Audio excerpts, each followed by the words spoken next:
something terrible stalks the African night, unleashing a predator's apocalypse.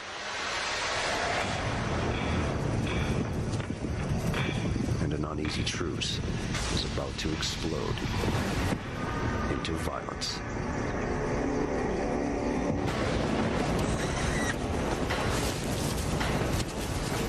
Forget the normal rules of engagement. In an all-out war of predators, the attackers become the attacked. It's no place for a civilian. Drought has raised the stakes. If you don't watch your back, you're likely to die.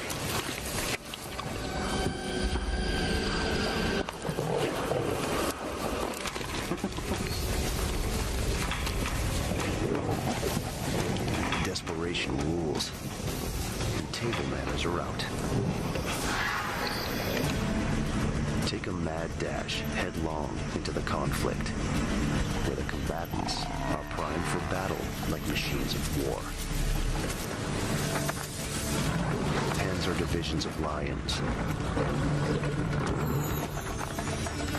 a deadly light infantry of dogs,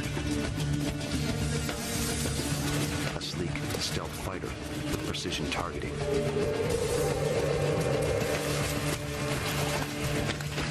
lethal special forces kill with cunning,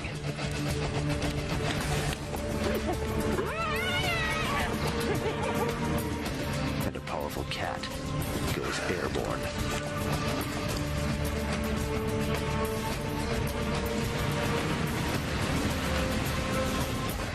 A lone correspondent embedded in the combat zone asks, which forces will get out alive when the predators go to war?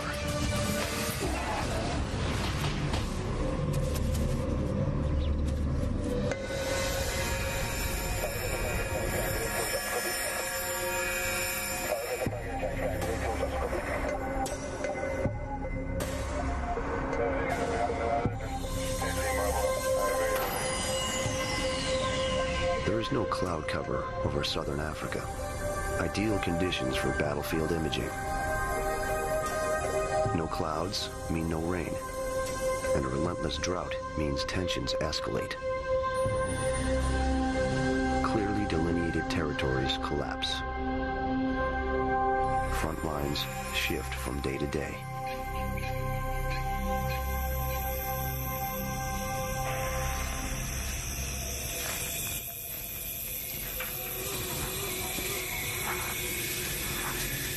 Nightfall, the Mala Mala Game Reserve. Usually a place of plenty, but tonight, a place of desperation. Everything here is now out of kilter. Every move fraught with danger. The prey animals here are always vigilant, but the stakes are higher now, and they know it.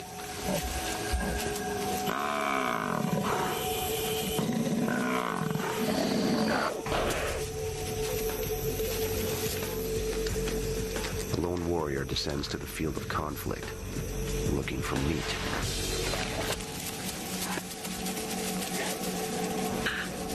Few can match the leopard for sheer, deadly ambush power.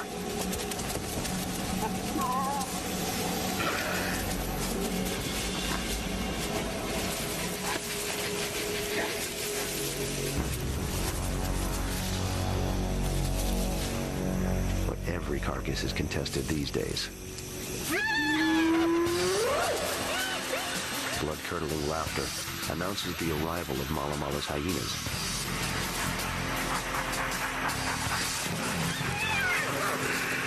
The leopard is larger and stronger, and outnumbered.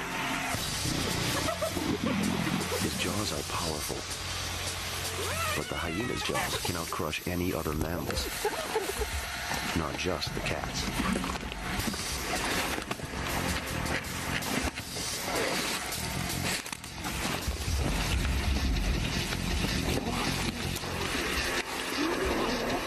Now, something more deadly approaches. a killing force that drives even hyenas and leopards into retreat.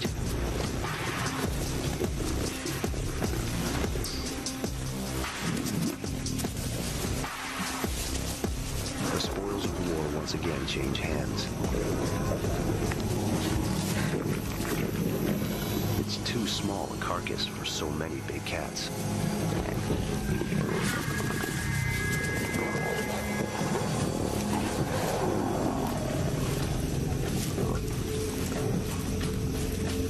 In this fierce struggle, everyone has had a mouthful, but none has had enough.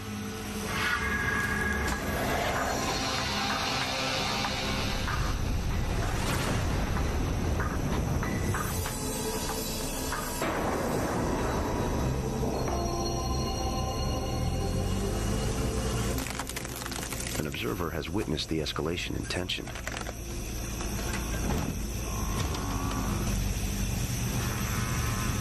If any human could feel at home out on this violent night, it is Kim Wallader. He grew up here in the bush. His father was a ranger in South Africa's biggest game park. Kim's grandfather was the first to do that job. In fact, his grandfather once killed a lion with a knife before the animal could eat him.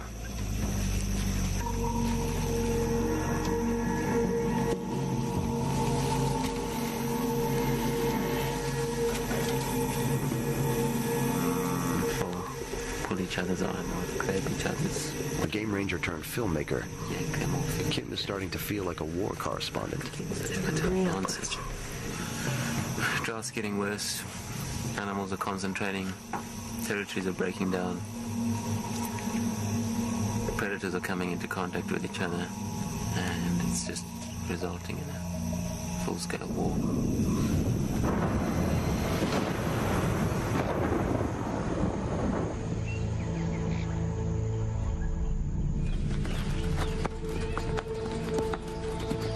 One year earlier, before drought sucked the life out of the Mala Mala, the game reserve is an unforgiving Eden.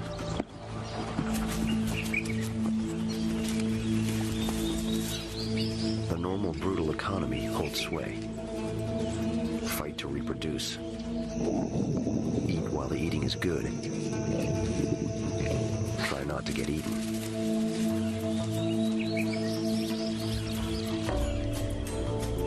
Prey is everywhere, and so are predators. Tension hovers just beneath the boiling point.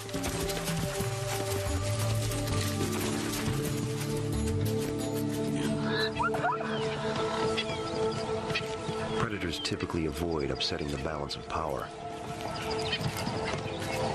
Maintaining territories limits the violence.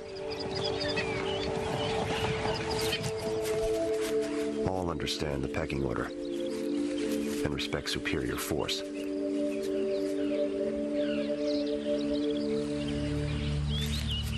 A cheetah gives way to a more powerful leopard without a fight.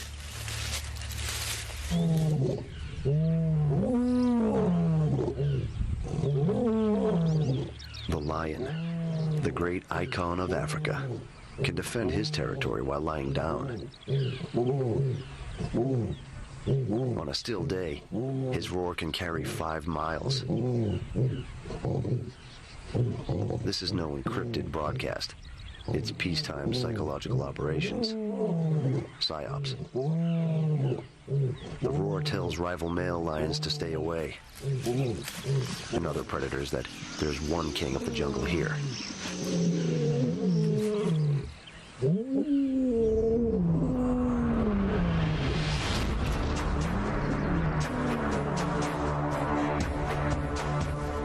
The Irefield Pride consists of 3 males and 9 females. They control a 10-square-mile area straddling the Sand River, the lifeblood of the game reserve. The lone male leopard, Kim named Chilolo, patrols a smaller territory that overlaps the lions. The Charleston Hyena clan maintains its den site to the south and east of the river. There are 2 wild cards in this scenario, other super predators that make hunting forays here. cheetah and the African wild dog.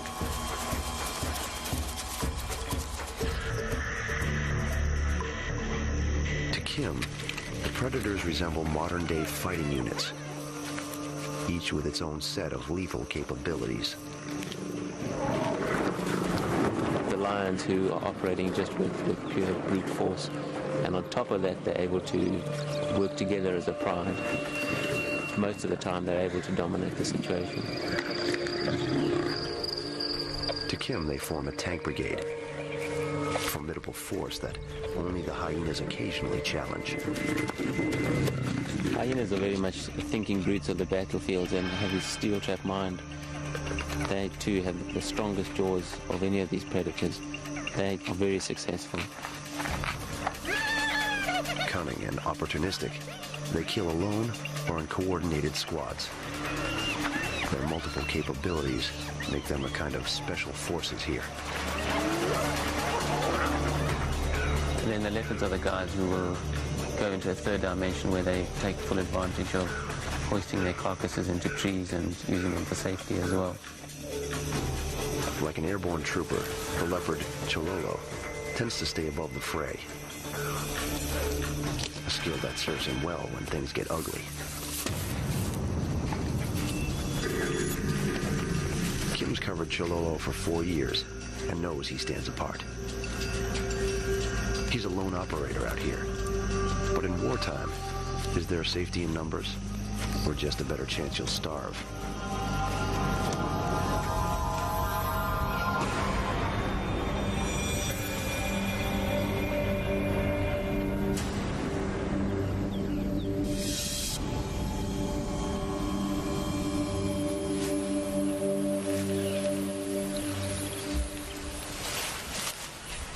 While male lions lie around proclaiming control of the land, it's the lionesses who generally bring home the bacon.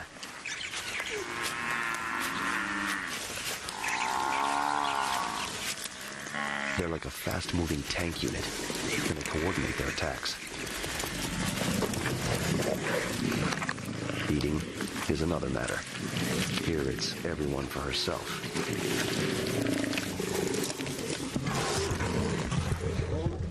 The lioness is a marvel of predatory engineering.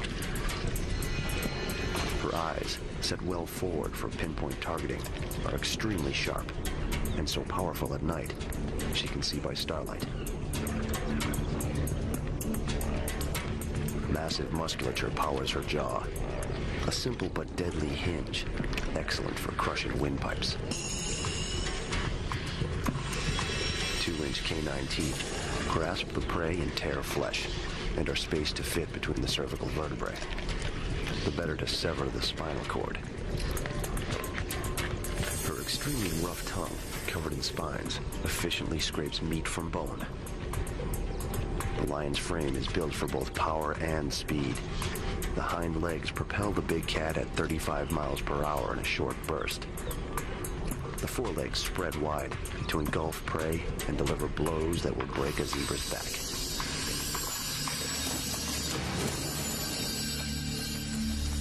But there's one group that rivals the power of the tank brigade. Hyenas. Long underrated and detested as cowering scavengers. Hyenas are smart and gutsy predators. They can bring down large prey and will readily take on even the strongest of their rivals, an entire pride of lions. A sloped and front-loaded body is built for swiftness and exceptional stamina. A massive chest and muscular neck power a jaw that puts even the leopards to shame. Sharp, pointed front teeth shred flesh. Back teeth crush bone. Stomach acids are so strong, the animal can even digest bone. Round, radar dish-like ears detect signals from miles away, making the hyena's hearing as acute as the cat's.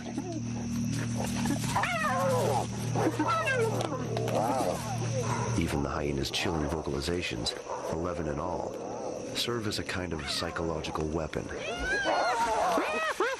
In intimidating war cries that can drive a predator off its kill.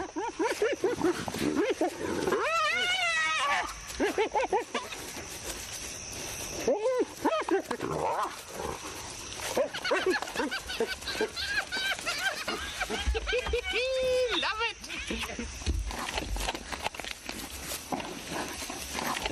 To get close to this kind of action takes nerves of steel and keen knowledge of each animal's personal boundaries.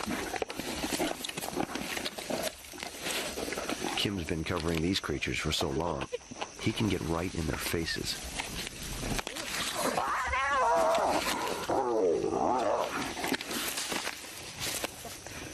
Sometimes I'm getting really close in there, right down in the trenches with them, just feeling what it's about and the real harshness of just killing, really. That's what it's about.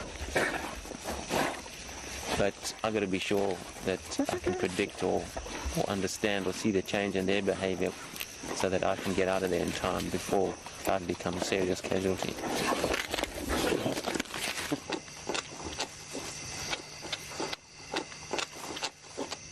He's filmed the action for 11 years, but never been bitten or mauled. At least not yet. He's caught unprecedented glimpses of these great biological weapons of Africa. An arsenal of predation to rival the deadliest in the world.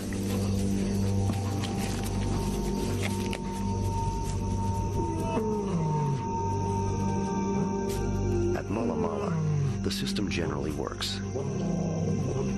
Pecking orders are clear, territories defined. The result is a shaky truce. It's always simmering here. Low-level skirmishing is a way of life. Full-blown war is rare.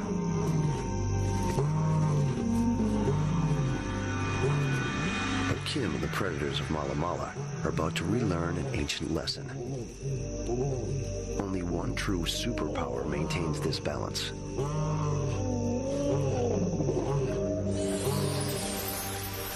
Water. A subtropical climate normally dumps nearly 2 feet of rain during summer. That means water everywhere.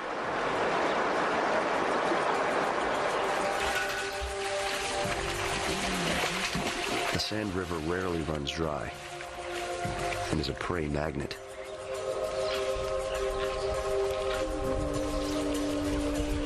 Predators know that where there's water, they can usually find lunch.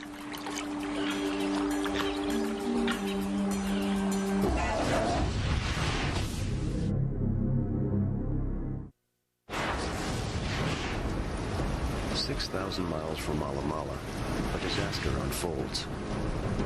The Pacific Ocean contorts and becomes lopsided. Warm water piles up on its western edge. It's called El Nino, and it's a ghost in the global weather machine.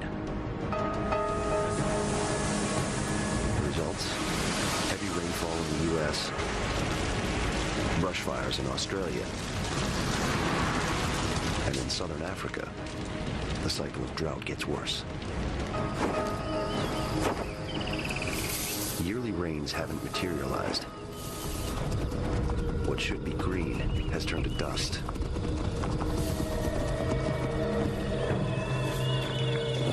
Water holes are now quagmires. The elephants wreak havoc. Each adult needs up to 50 gallons of water a day, and they're sucking the place dry.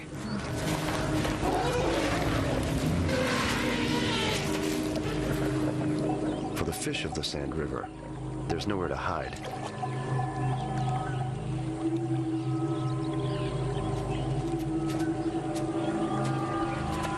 As the water disappears, so do the prey. The Sand River has lived up to its name. It's hard times for everyone, predators and prey alike.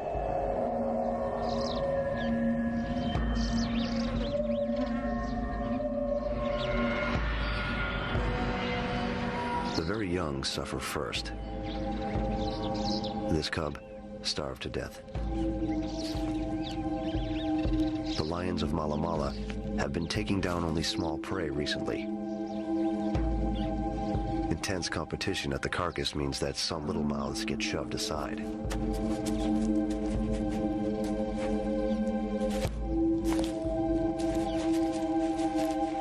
Without meat and water, his siblings will also die.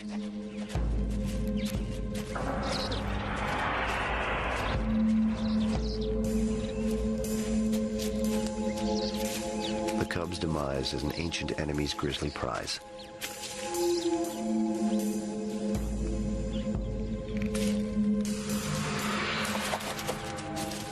There is no love lost between lions and hyenas.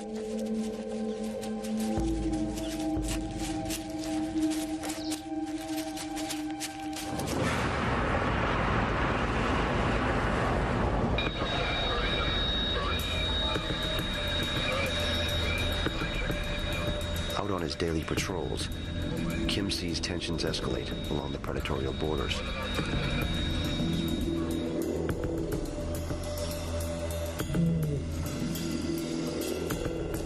The long simmering struggle on the plains of Mala Mala is about to boil over into war. And, as Napoleon noted, every army travels on its stomach.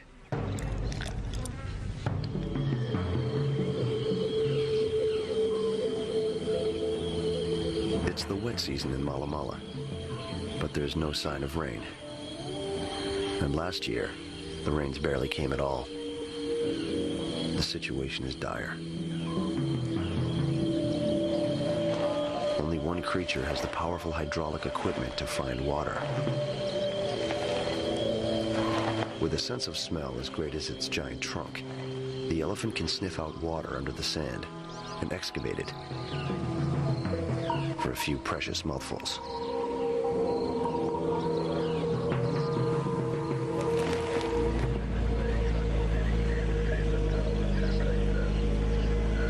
Kim knows the elephant's work will create hotspots in Mala Mala's burgeoning war of the drought.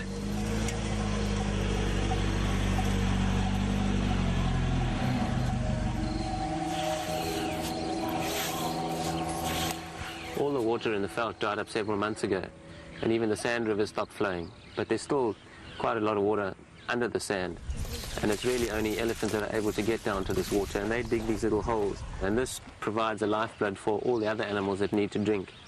But it's this too that's broken down all territorial boundaries amongst all the predators. And this is what's bringing the predators to war here at Mala Mala.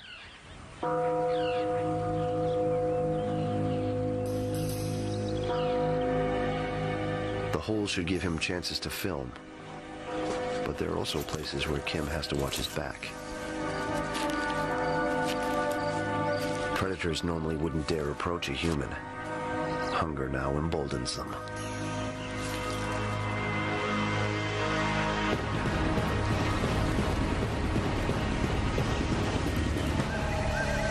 On the move across the battlefield, Kim has intel that another super predator has entered the fray. He's on the lookout for one very specialized fighter.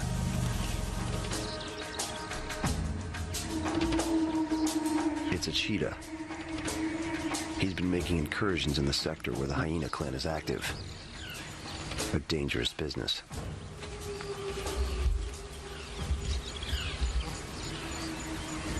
This jet-like killer has a lean and hungry look. But he knows to tread softly in this free-fire zone.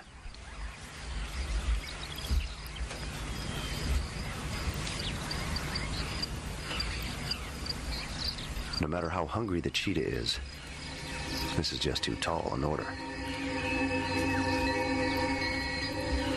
He's off in search of something more his own size. The impala, a souped-up model of an antelope, is built for speed. It can reach almost 40 miles per hour.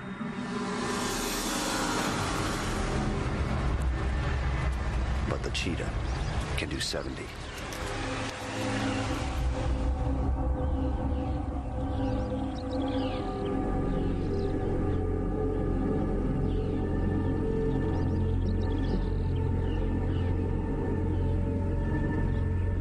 Anticipating a chase, Kim takes up his position. Capturing these two animals on film requires some pretty fast reflexes. Cheetah are the assassins of the bush, and they operate fast and quick like stealth fighters. They don't rely on stalking so much as their speed to catch their target. This cheetah is now probably about 15 meters off their target and will be launching her attack any second.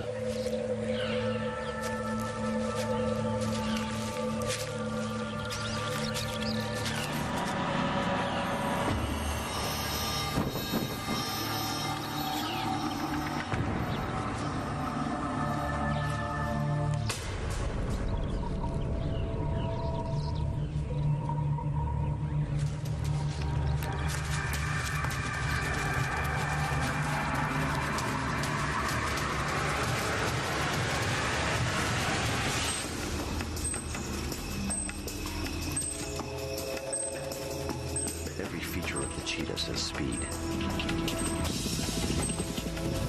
Bones are lightweight. A long, flexible spine spring loads each stride, which can cover almost 30 feet in a quarter second.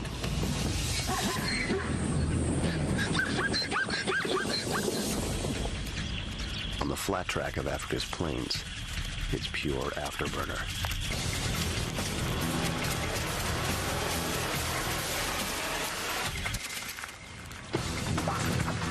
Unlike other cats, the cheetah's claws never retract, delivering more traction in high-speed turns. To sustain this incredible speed, the cheetah sucks in oxygen through oversized intake valves, large nasal passages. Its lungs, liver, heart, and adrenal glands are supersized to kick its metabolism into high gear. Its tail acts as a rudder for high-speed turns.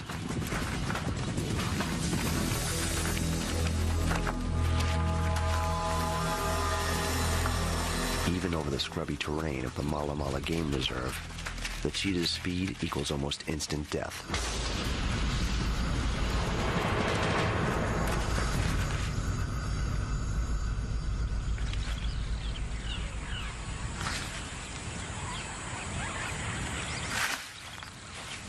But the cheetah pays a high price for all that speed.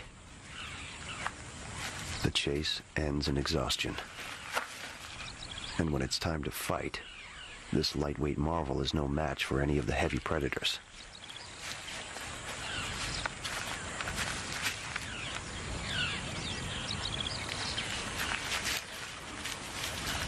In normal times, other predators seize many of the cheetah's hard-earned dinners. Yet these are not normal times. The hyena seems to sense it. It's streamlining versus power under the hot African sun. The cheetah's thin bones, small teeth, and small jaw versus the heavy-boned, deeply muscled, turbocharged jaw of the hyena.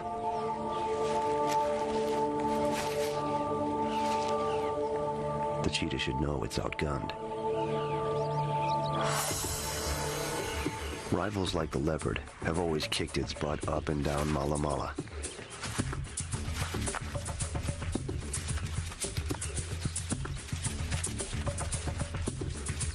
Of course, the leopard could never actually catch the stealth fighter of the plains. But he made his point.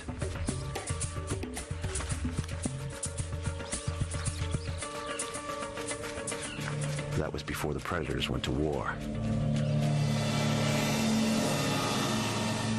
This time, the cheetah is not backing down.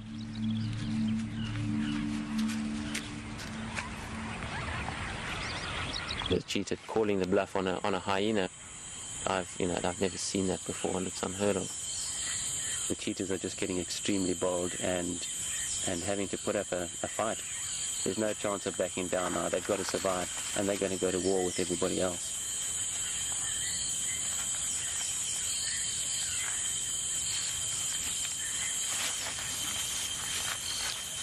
The hyena can't pull rank. The cheetah will not bow to superior force.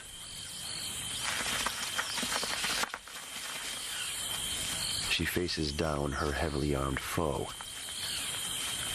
and keeps her meal.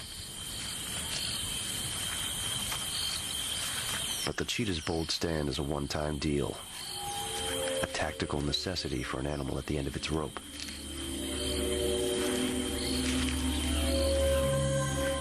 The carnivores of Mala Mala will take even greater risks before the dust settles in this predator's war.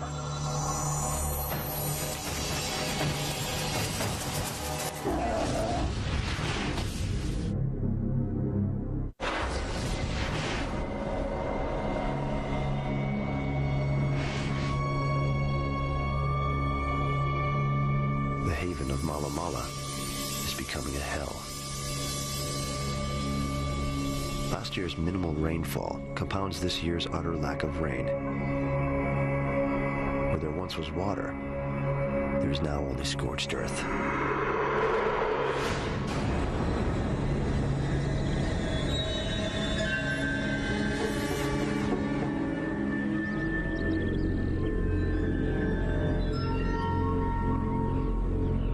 Battlefield conditions deteriorate. Along with water, boundaries between predators evaporate in heat that pushes 110 degrees.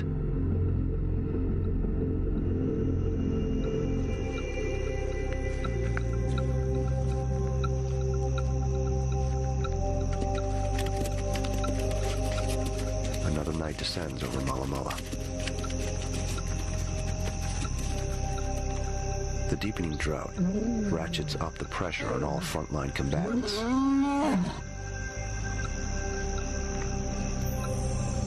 Like high-tech weaponry, super predators operate within certain tolerances. Less food means more aggression. Tension is palpable.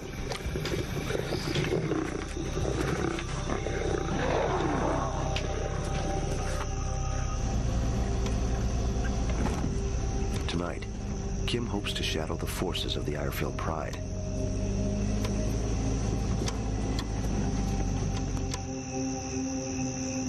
And there they are.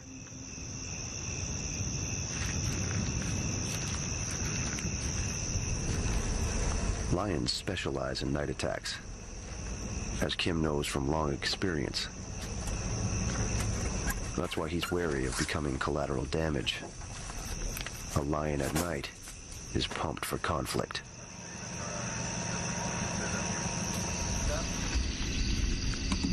The lions are on the move at the moment, and I'm just trying to get myself into position. These guys dominate the situation out here because of their brute force, and they operate in numbers, working in a pride. In the day, they're quite timid to my presence. But at night, they're extremely different characters to what they are in the daytime, and can be extremely aggressive at night.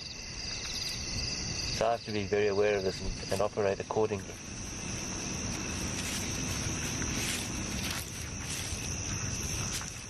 The lions are headed straight for him.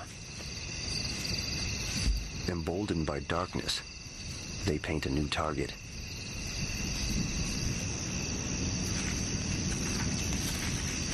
Time to warn them off.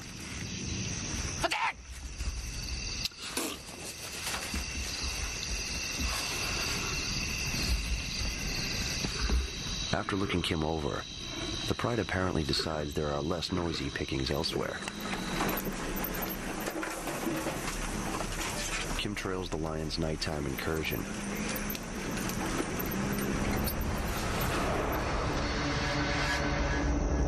Unknown to the lions across the battlefield, a different fighting force is on the move. It's the hyena clan, out on night patrol. Females lead this squad. The leader, like all female hyenas, is larger and fiercer than any of the males.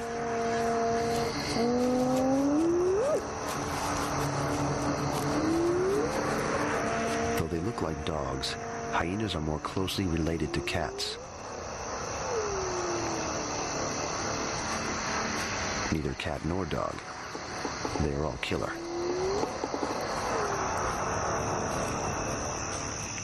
The lions, meanwhile, are having no luck. The king of beasts doesn't know to stay downwind of its prey, so the pride's scent is spooking everything.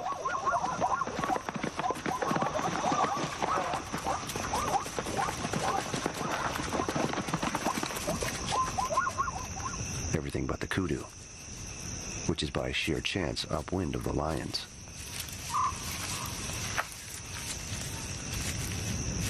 An antelope distinctive for its size and magnificent horns, the kudu has large, keen ears.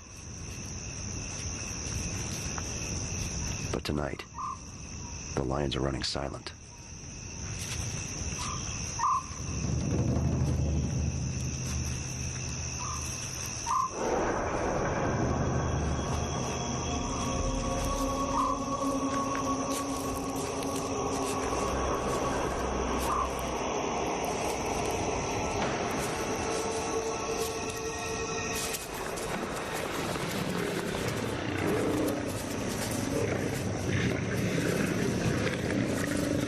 Kudu is a windfall, larger than the impalas the pride has been bringing down lately. But it won't satisfy a dozen adult lions, let alone uninvited guests.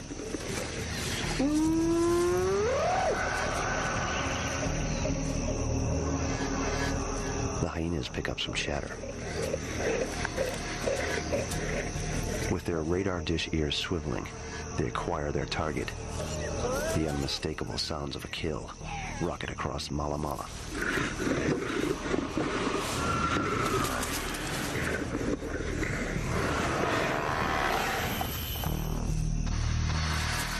Now they take off across the battlefield. Though hyenas in this area kill more than they scavenge, they're certainly not going to pass up someone else's hard-won rations.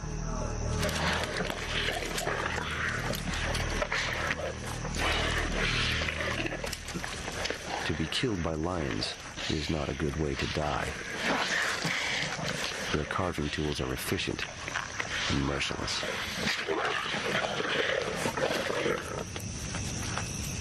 Youngsters, as always, must wait their turn.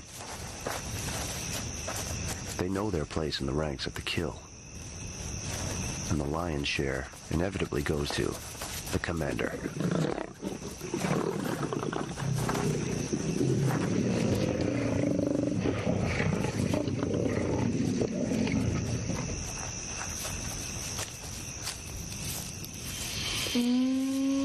But here come the hyenas.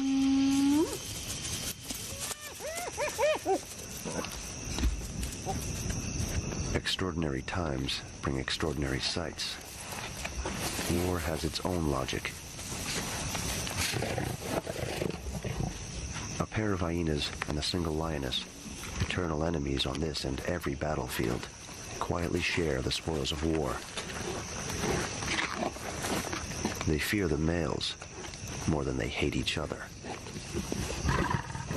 Seeing these two feeding together like this was just amazing, and I think it is because the hyenas realized that if they caused too much havoc, the rest of the pride would come running back, so they called this sort of truce with this lioness, and they fed together until she felt intimidated by the presence of all of them there and moved on.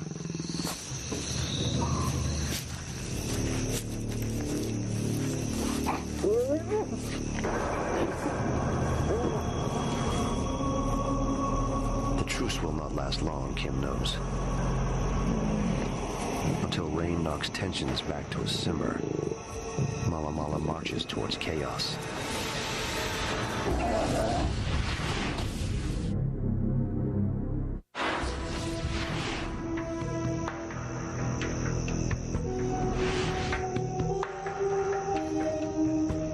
The rains are months overdue, and there is hell to pay. The Irefield pride keeps producing cubs, but the cubs keep dying.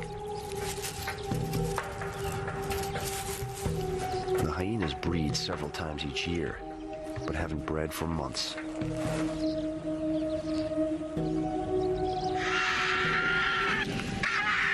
high above the battlefield, the symbol of death hangs in the sky. But even a symbol has to eat.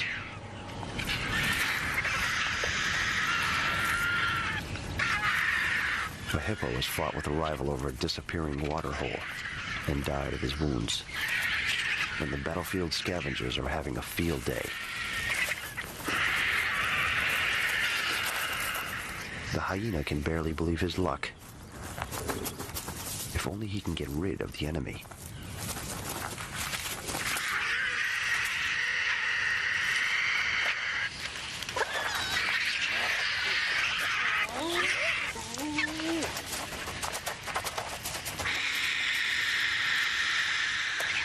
Vultures are an overlooked force on this killing ground. Looters who arrive after the battle is fought.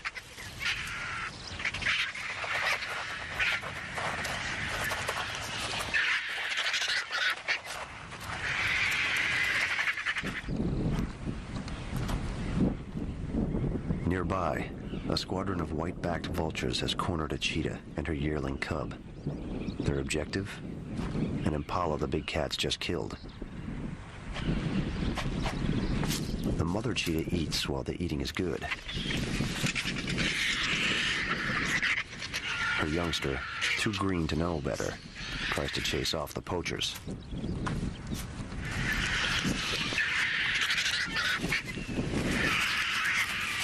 But it's no use.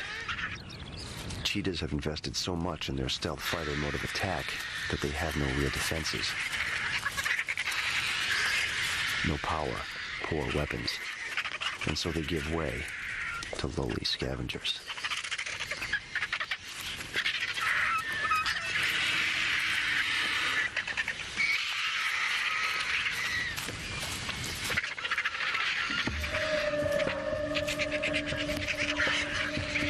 The brutal pressure in this combat area is too intense for the cats. They push on in search of a more forgiving place.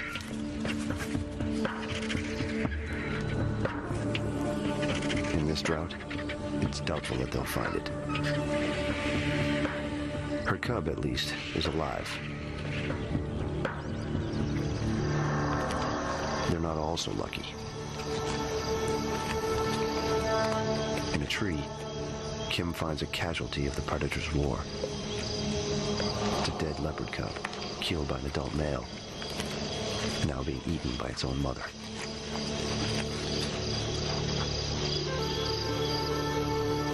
As always, the hyena shadows the leopard and reaps his gruesome reward.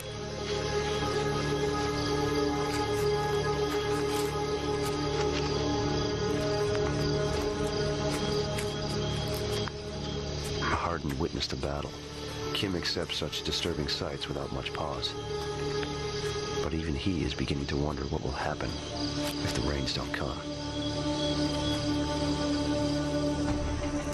Well, the drought is really soldiering on now and getting intense, putting major stress on all the animals, the predators and the prey.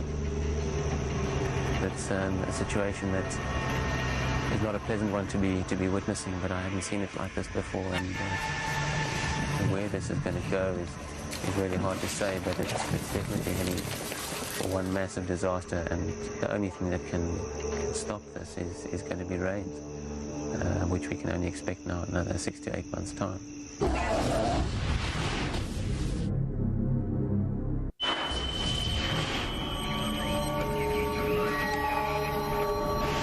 On the battlefield of Mala Mala, the rainy season has passed, with almost no life-giving rain.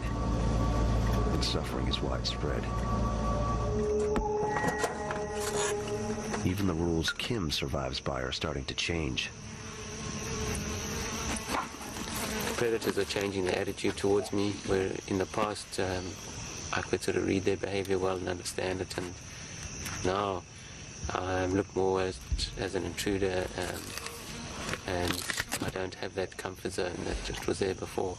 So going in there to document this is becoming more and more of a risk to me, and less and less predictable, which is quite scary when I'm dealing with these big guys.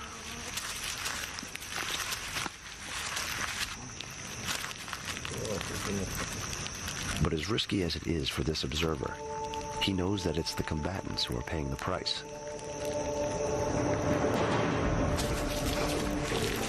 The lions are still taking down game, but only small game. The larger prey seem to have left this desolate place. The young lions are the hardest hit, as the adults dominate the carcasses. The old too are on their last legs. Many have already succumbed.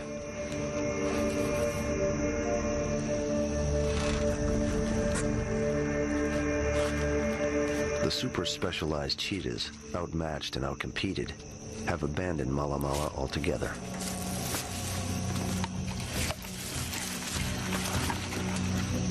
Even the scrappy Charleston hyena clan is struggling.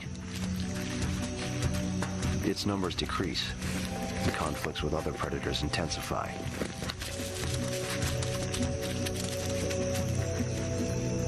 But Kim's old comrade seems to be thriving. Chololo. Kim has tracked him through the drought and is surprised to see he's still a killing machine.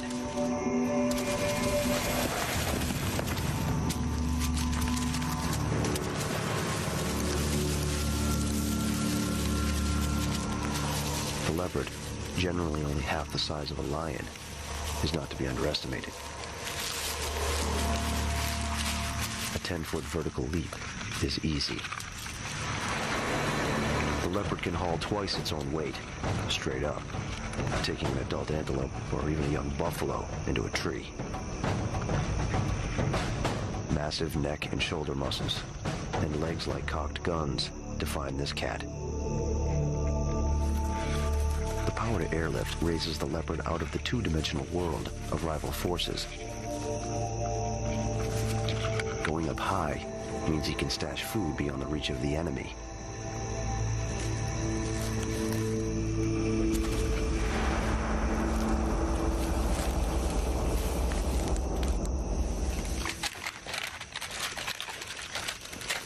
With the predators at war, Chololo gets his prize off the battlefield as quickly as possible.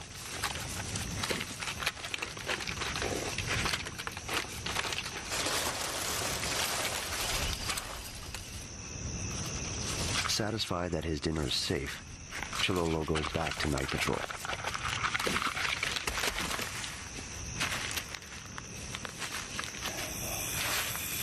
This time the leopard moves on without his embedded companion.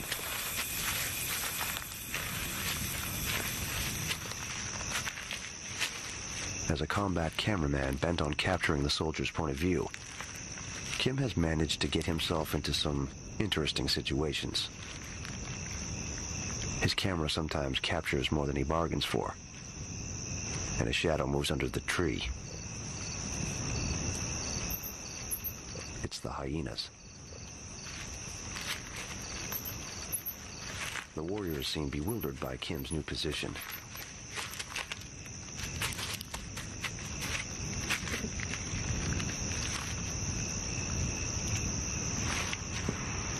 Things are about to heat up.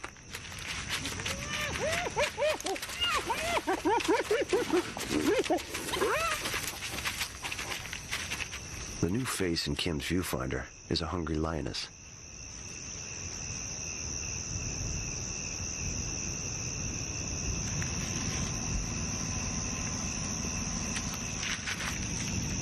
She seems willing to scale the defenses.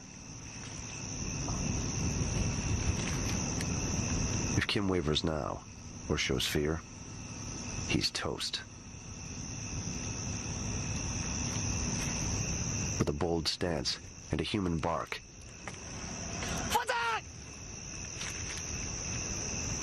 the lioness retreats.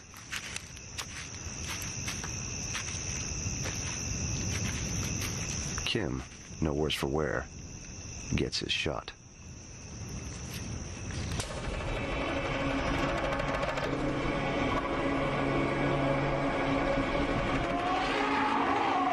A war correspondent's life in this drought-ridden place is dangerous. As careful and as experienced as Kim is, His vehicle testifies to the brutality of life in the bush. You know, the place is totally unpredictable, and I think fortunately I've spent so much time out here and gained a lot of experience to understand where a lot of these situations are going. I'm getting out of my vehicle to get those low-angle shots. I'm not just doing it for the fun of it. Fortunately, I do have experience where I understand a lot of what goes on, but, you know, who knows, maybe one day I won't get it right.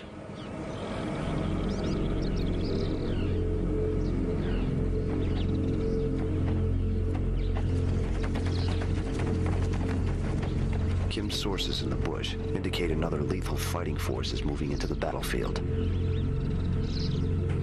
One so far-ranging that its territory encompasses all of Mala Mala.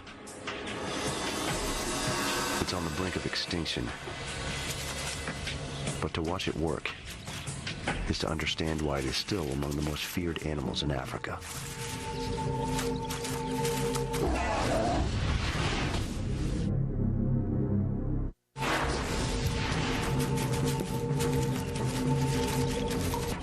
Predator war has been raging for weeks in Mala Mala. Now a roving force, undaunted by drought, joins the volatile mix. It's the African wild dog. Smart, colorful, relentless. Wild dogs are Africa's swarming infantry. Lightly but lethally armed, they hunt with martial precision. Their markings work like high-tech camouflage. They're hidden from enemies, visible to friends. Each dog has its own, as distinctive as our fingerprints.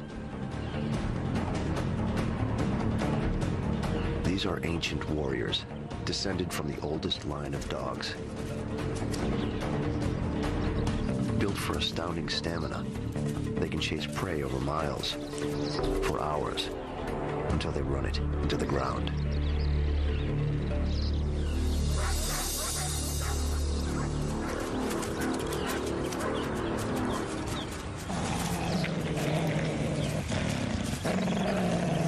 These dogs are dangerous on their own, deadly in a pack.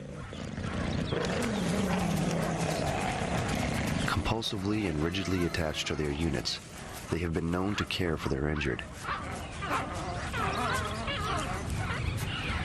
Unlike lions and hyenas, the wild dogs eat in a disciplined, orderly way. Each member of the rank and file has a turn at the carcass. They dedicate themselves single-mindedly to the raising of the next generation of infantry.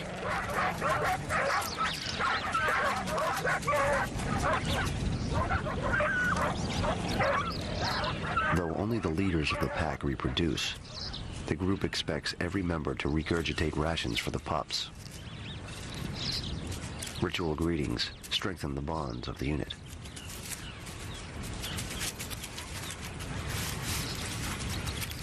Wild dogs tend to have big litters, sometimes upwards of 20 pups. They'll take on any predator, no matter how large, to defend their young.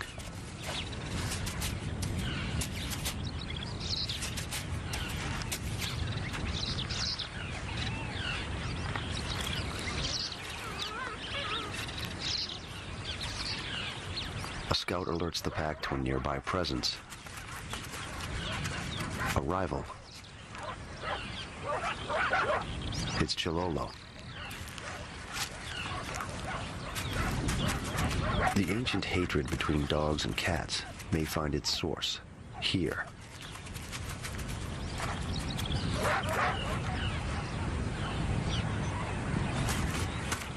The infantry is too much for Chilolo, and he airlifts out of danger.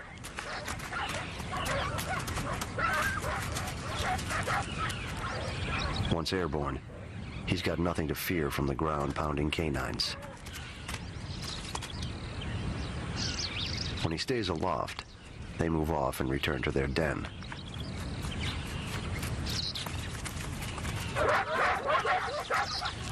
In Africa, Threats to young wild dogs are everywhere. But hyenas make them especially wary. Wild dog radar picks up the sounds of nearby hyena activity.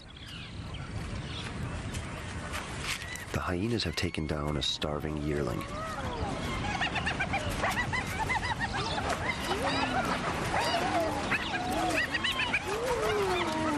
One makes off with a piece toward the nearby woods.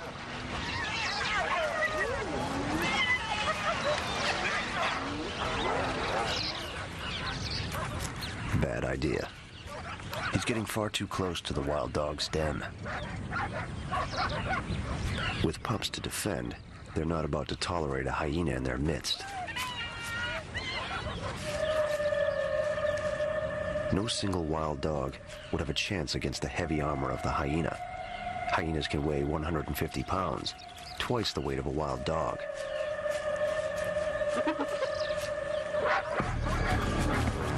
So the dogs, about the size of a Doberman, take to the field in numbers and tag team the errant hyena.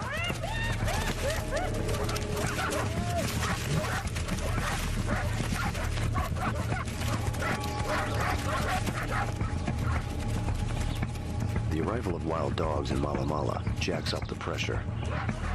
But just as quickly as they arrive, they pull out. Super mobile, they opt for less chaotic territory. Even with their formidable discipline and coordinated attack capability, they'd be no match for the dogs of war about to be unleashed.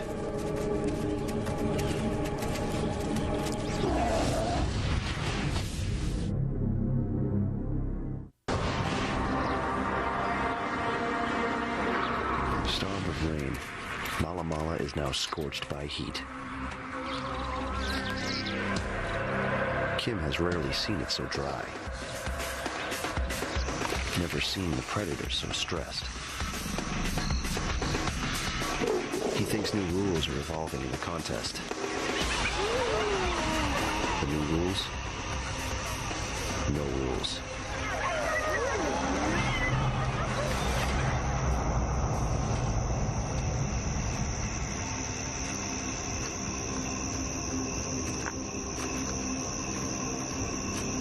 Hyenas, the cackling opportunists of Mala Mala, quickly adapt to the chaos.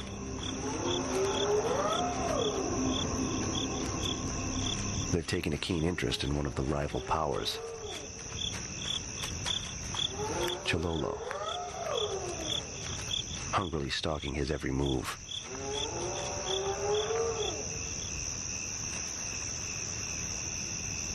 But it's not the big cat they're after.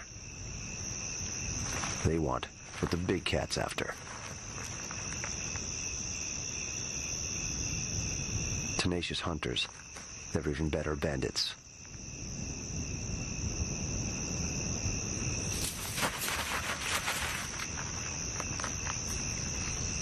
Chololo is feeling the hyena heat. He quickly muscles his latest meal into the nearest tree before he's even finished killing it.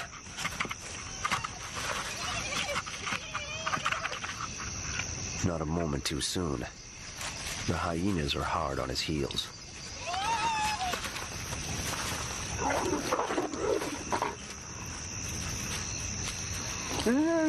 But Chololo may have miscalculated badly. And the hyenas are making their own calculations.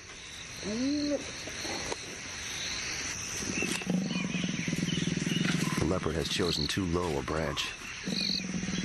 A costly lapse in judgment in the predator's war.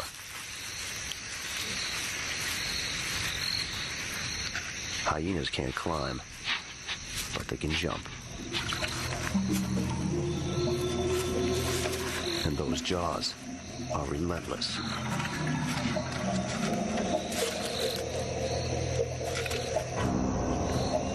The hyena jaw exerts nearly 1,000 pounds per square inch of biting pressure, and a stubbornness to match.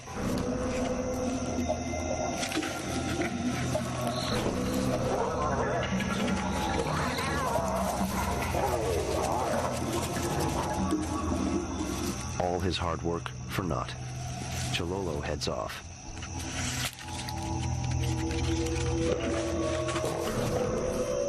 landed in the nick of time.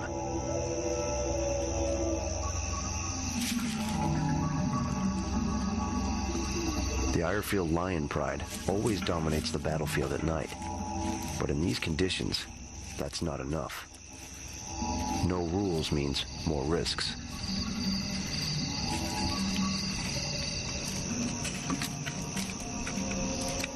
Lionesses work their dagger-like claws, leaving a chemical marker warning competitors to stay clear of the territory.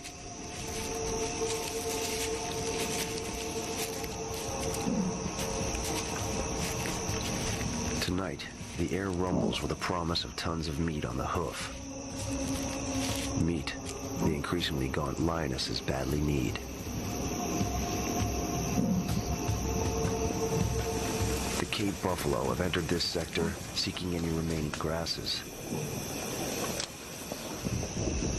The lionesses silently eavesdrop on the perimeter of the herd.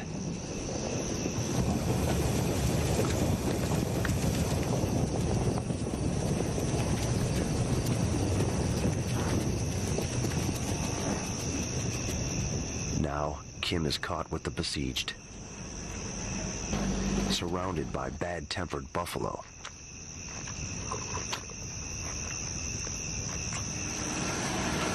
But neither party has any idea where the big cats will launch their attack.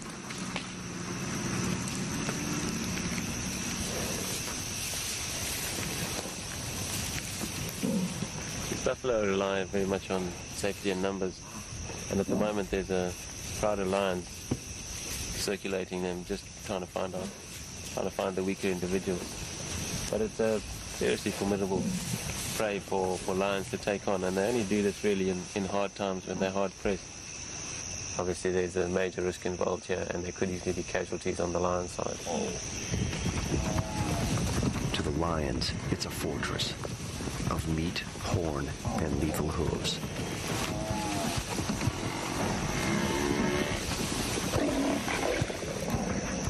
The herd, picking up the distinctive scent of lion, begins to spook.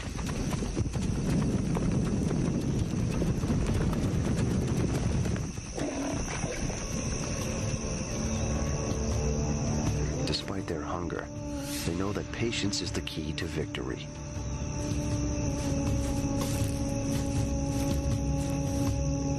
The lion has built-in night vision.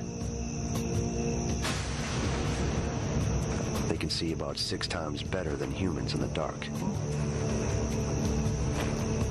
Still, they hesitate. They know that going after Cape buffalo can be a suicide mission.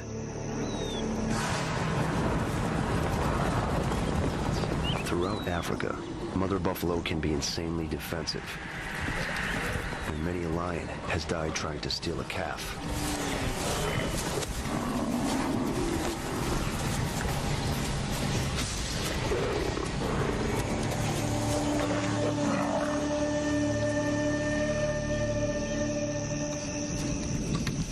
Now the lions carefully consider their plan of attack as the buffalo settle back into foraging.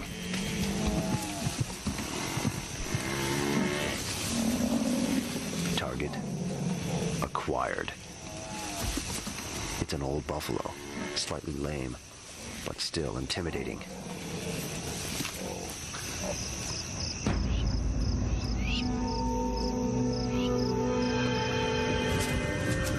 As the lions begin their attack, the rest of the buffalo herd takes off, abandoning the old buffalo.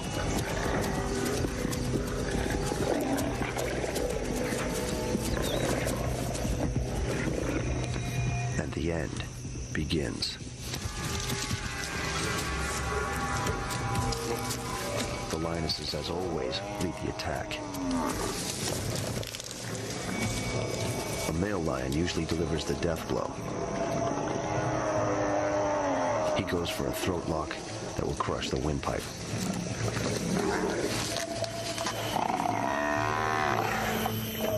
But the prideful lions get a surprise. A rescue force returns. The buffalo have regrouped and counterattack.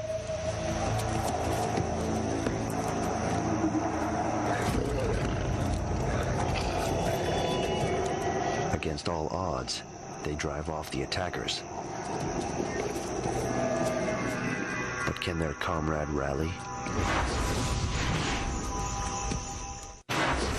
The predator's war degenerates into a desperate scramble for survival. In an uncanny display of unity, the Cape buffalo lick and nudge a wounded comrade, urging her to get to her feet and flee. While the lions bide their time.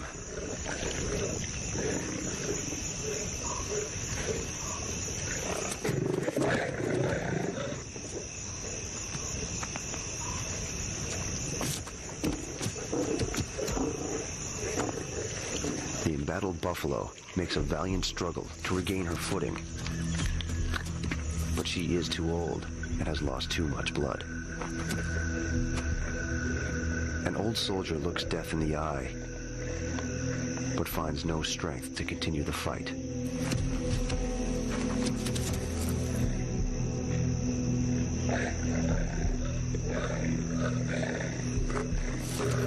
The herd, sensing the inevitable, abandons the rescue operation. Still, a Cape buffalo, with its neck and windpipe protected by Kevlar-like muscle, is no simple animal to kill.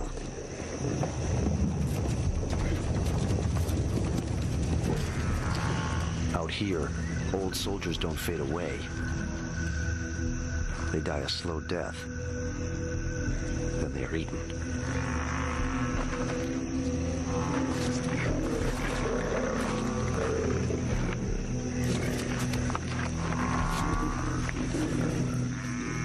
This grim, drawn-out death for the buffalo means life for the lion cubs. With the pride bringing down only small prey for months, they've been starving.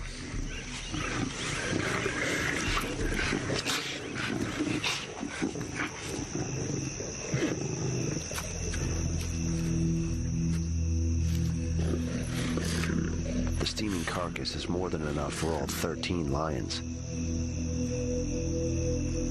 The dagger jab of the drought is parried for one more night.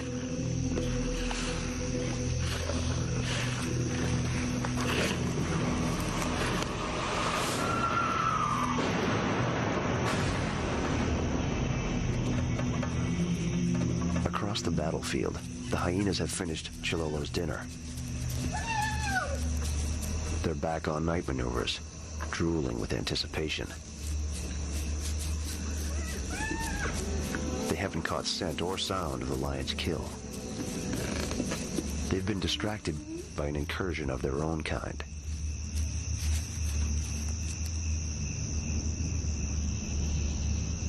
It's a nomadic hyena, outcast and haggard.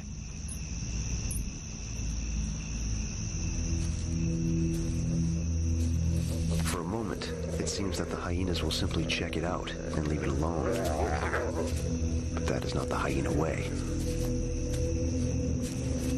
It is the wrong hyena in the wrong place at the wrong time. Harassment gives way to all-out attack.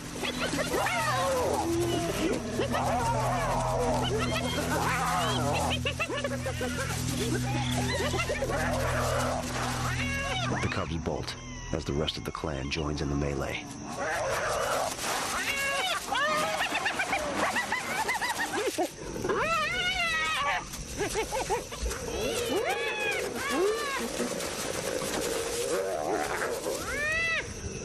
Abruptly as the torment began, it ends.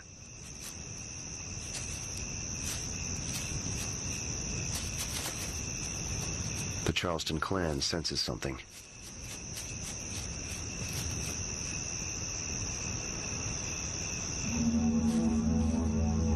It's an advance guard of the Irefield Pride, a notorious hyena killer. The hyenas scatter, with lions on their heels.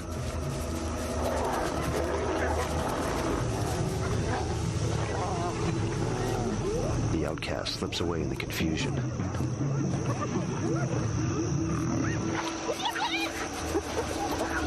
The male lion continues to hunt down the hyenas.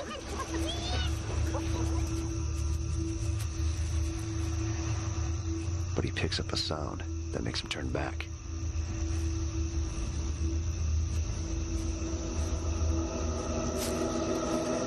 It's one of the Charleston clan's cubs, wounded and abandoned.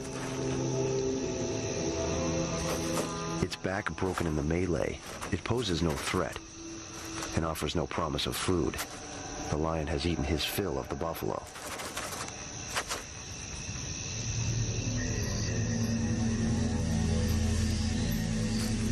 But this hyena cub's fate is sealed.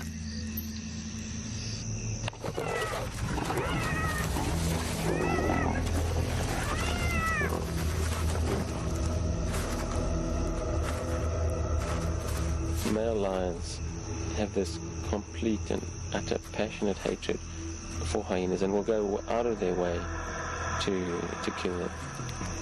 He must have held on for 5 minutes, strangling this poor little thing. It had been dead probably after the first minute, but he was making absolutely sure that there was no life in it.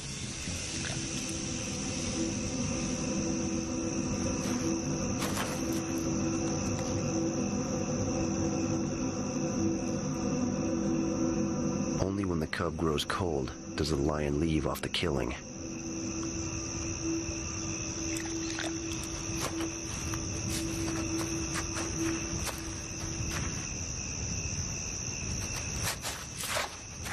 He leaves a calling card, scratching his mark in the turf.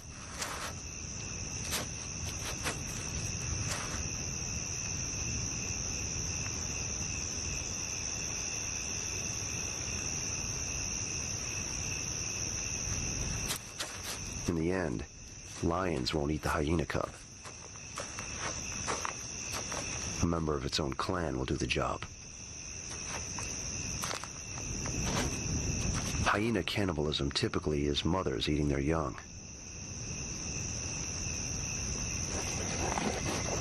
Cannibalism is a lot more disturbing than watching any normal kill. But after time you become detached from it. It is one of those things where if you got involved, you would just, I wouldn't be out here because I just see too much of it, and I wouldn't be shooting it through the camera. I would, be hiding away somewhere, not wanting to see it. But that's the reality of it.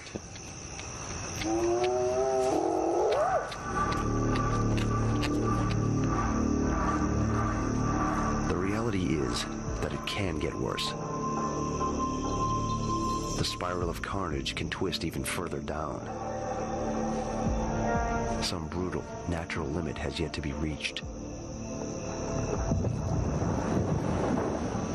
But then, electricity splits the South African sky. Kim can only wonder if this means the end to the long nightmare.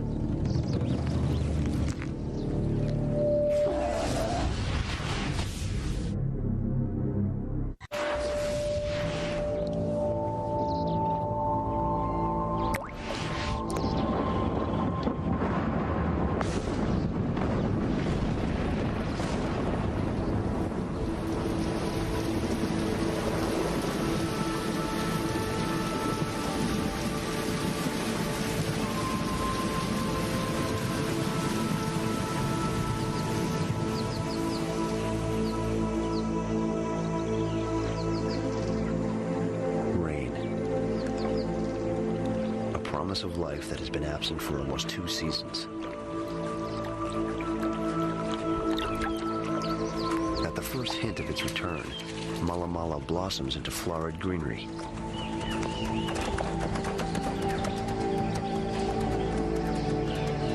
But the promise is false. In only days, all the water has disappeared.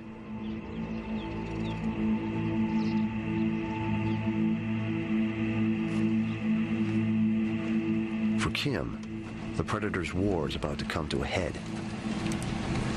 Chololo's hunting prowess will trigger a battle amongst all the major players. One will pay the ultimate price. It starts innocently enough.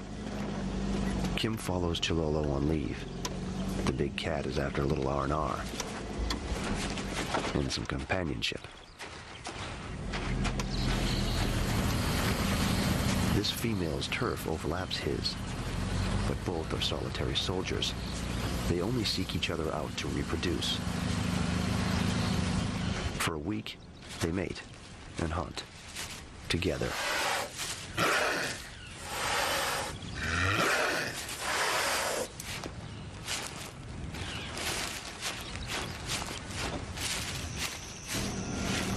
Taking her cue from Chilolo, the female seems to accept Kim as part of the scenery.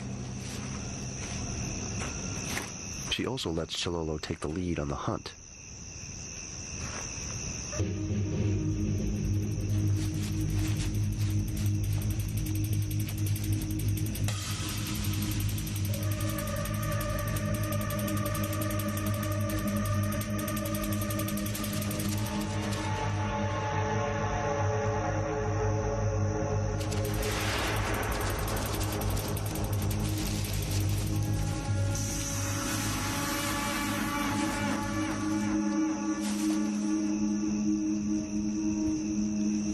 He shares the carcass, less than gallantly.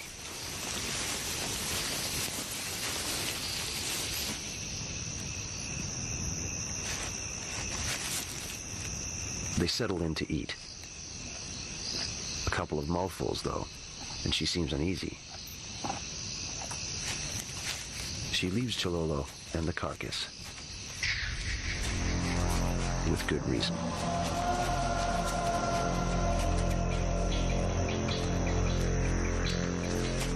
Against a single hyena, Chilolo knows he can hold his own.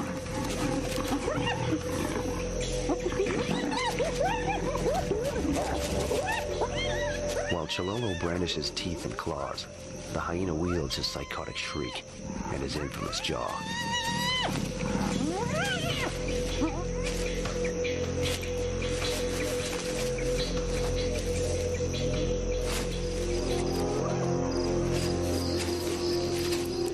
A standoff. But the keen-eared hyena knows he's gaining the advantage.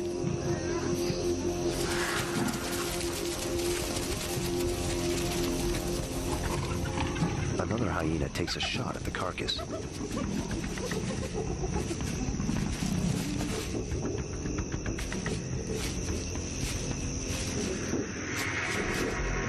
And Chilolo retreats.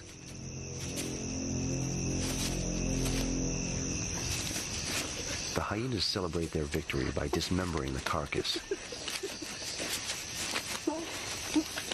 But victory is short-lived out here.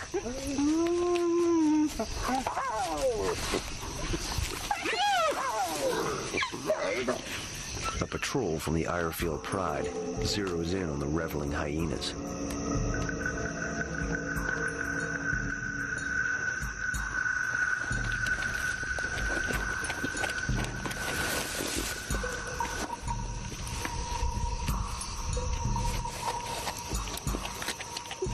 Lioness surveys the field, assesses the enemy's strength,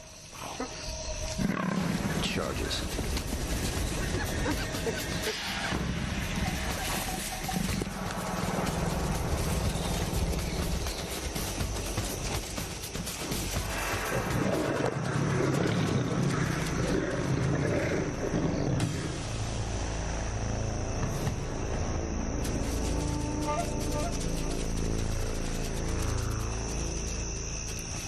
While the lioness chases the hyenas, Chilolo spots his chance to reclaim his kill.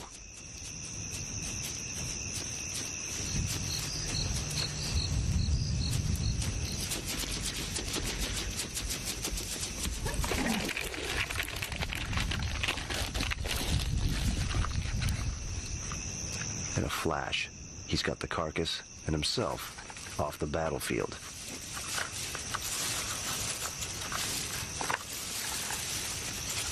The lioness returns, this time with a companion.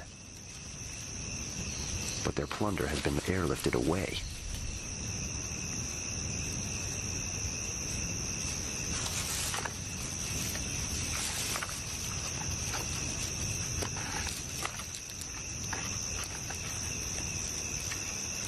too much for the lead lioness. She surges upwards, even though she's not built for climbing.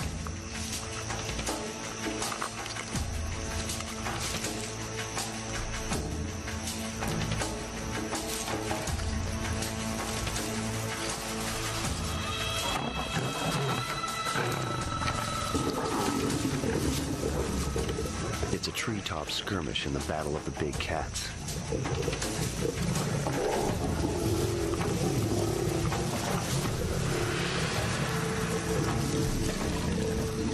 And Chololo is beaten on his own lofty turf.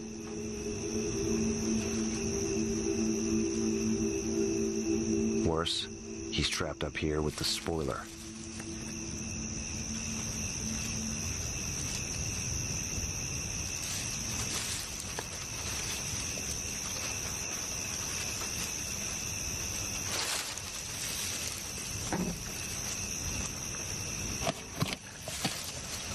The lioness settles in to enjoy the spoils of war.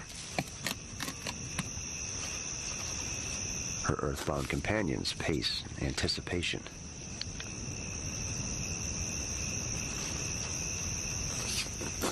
The temptation is too much for one comrade.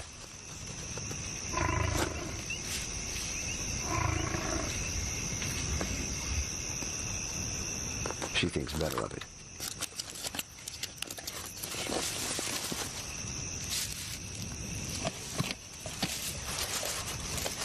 With their leader flailing in the treetop, something is bound to give. And it does.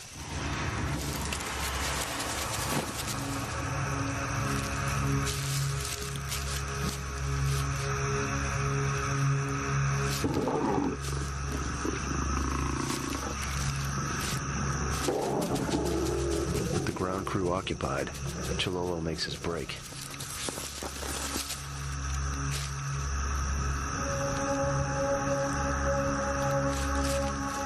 But the lioness will pay a brutal price for her audacious assault on Chololo's citadel.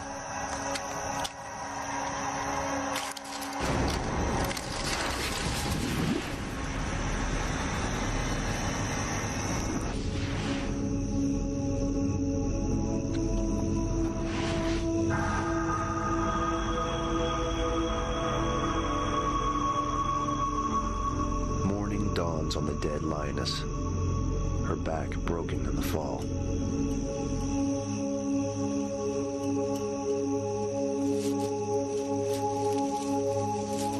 One of her comrades surveys the unlikely scene.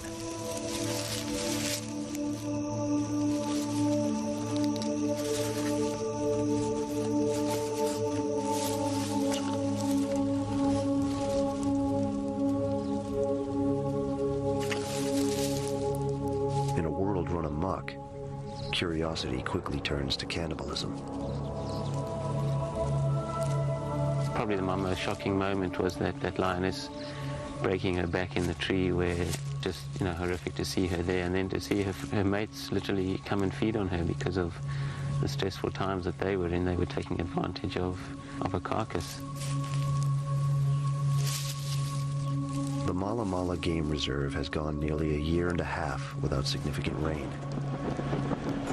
To Kim, the animals have reached the limit.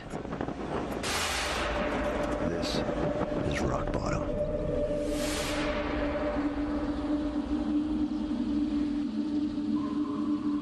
I've never seen anything like it. I can't believe how far these animals will go just to survive. It's sobering, it's humbling, and even frightening at times. I have these indelible images seared in my mind. All these pictures of struggle and killing. It's a bloody record of war that just keeps replaying in my head.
The searing sun and the brutal blue sky give way.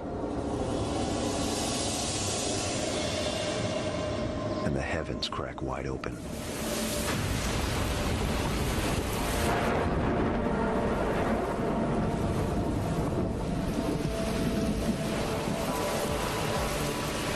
It's no false promise this time. It is deep, soaking rain.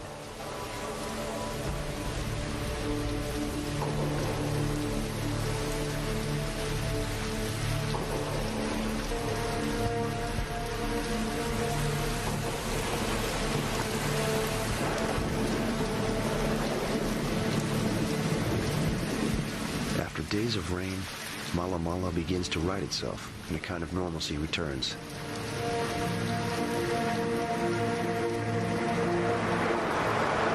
The Sand River has emerged from the scorched earth, and the water-dependent giants return.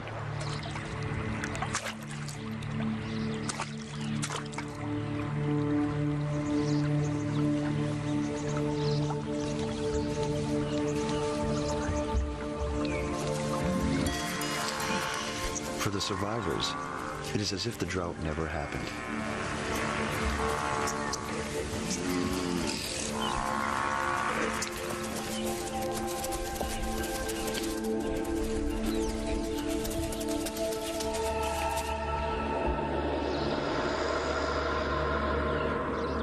Once again, Mala Mala is a predator's Eden. Chololo, the leopard, has emerged from the drought surprisingly hardy. The cheetahs have returned with the rains, as have the wild dogs.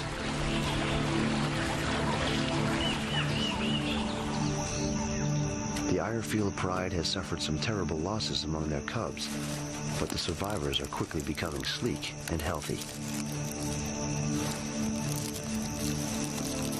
The Charleston hyena clan didn't breed at all during the drought. But now they're rebuilding with a new litter.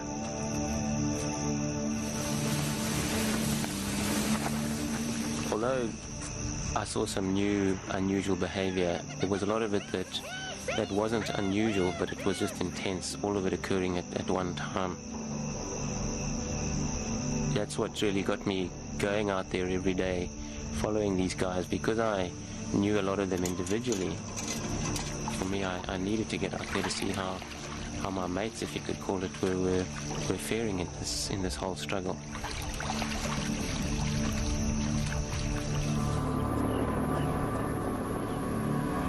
It's hard to believe that anything good could come of what really has been a kind of war. But all these terrible events will eventually strengthen all the different parts of the system. Only the strongest survive.